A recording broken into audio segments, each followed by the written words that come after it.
Miss হবে না আপনার পছন্দের টিভি শো। দেখুন জি5 অ্যাপে একদম ফ্রি।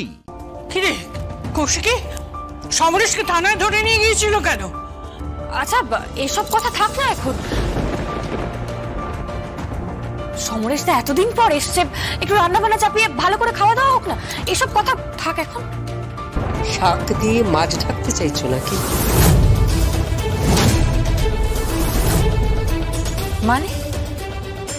মানে সমস্যা তো একটা কিছু হয়েছে, সমস্যাটা আড়াল করতে চাইছো কেন আমাদের কাছে? সমরেশকে কেন থানায় নিয়ে গিয়েছে? কি হলো, উত্তর দাও। কৌশিকী, সমরেশকে অ্যারেস্ট করা হয়েছিল একটা কুৎসিত অভিযোগ দিয়ে। কুৎসিত একটা অভিযোগ, ওনাকে অন্য একটা মহিলার সাথে সম্পর্ক রেখে। কার সাথে সম্পর্ক রেখেছে? কার সাথে? আমার সাথে, আমার সাথে, ওর এক্স ওয়াইফের সাথে। দিব্যা সেন একটা ম্যারেজ রেজিস্ট্রি সার্টিফিকেট বার করেছে, আর সেইটা দেখিয়ে ও বাজিমাত করার চেষ্টা করছে। সেটা দেখিয়ে এই সমস্ত নোংরা খেলা খেলতে চাইছে। ছি ছি ছি।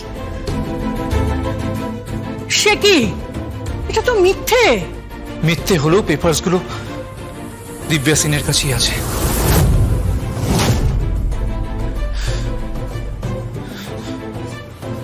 আর এই সবকিছুর জন্য তুমি দায়ী কৌশিকী। সমরেশ? হ্যাঁ কৌশিকী, এই সবকিছুর জন্য তুমি দায়ী। আমি তোমাকে মনে প্রাণে চেয়েছি, বারে বারে আমি শুধু তোমাকেই চেয়েছি।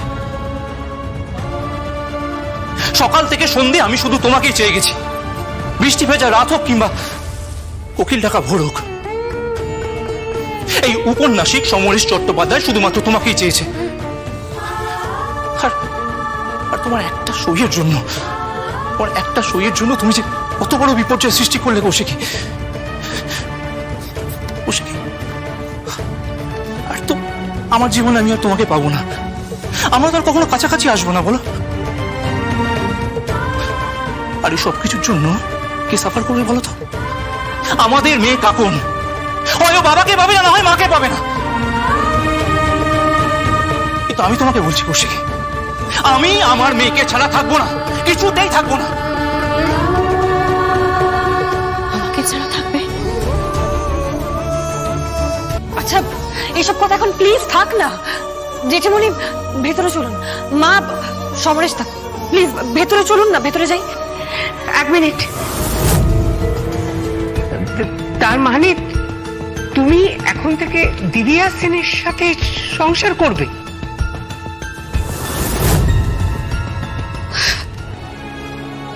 একদম। বড়দি কিন্তু খুব কষ্ট পেয়েছে। আমি ওকে কষ্ট দিতে চাইনি, তুমি বিশ্বাস করো। কিন্তু আমি কি করবো? আমি সত্যি বুঝতে পারছি না। সমরেশ, চিন্তা করবেন না, জগদ্ধাত্রী যখন আছে আপনাদের দুজনকে ঠিক মিলিয়ে দেবে। জি5 ডাউনলোড করুন আর সব এপিসোড দেখুন একদম ফ্রি।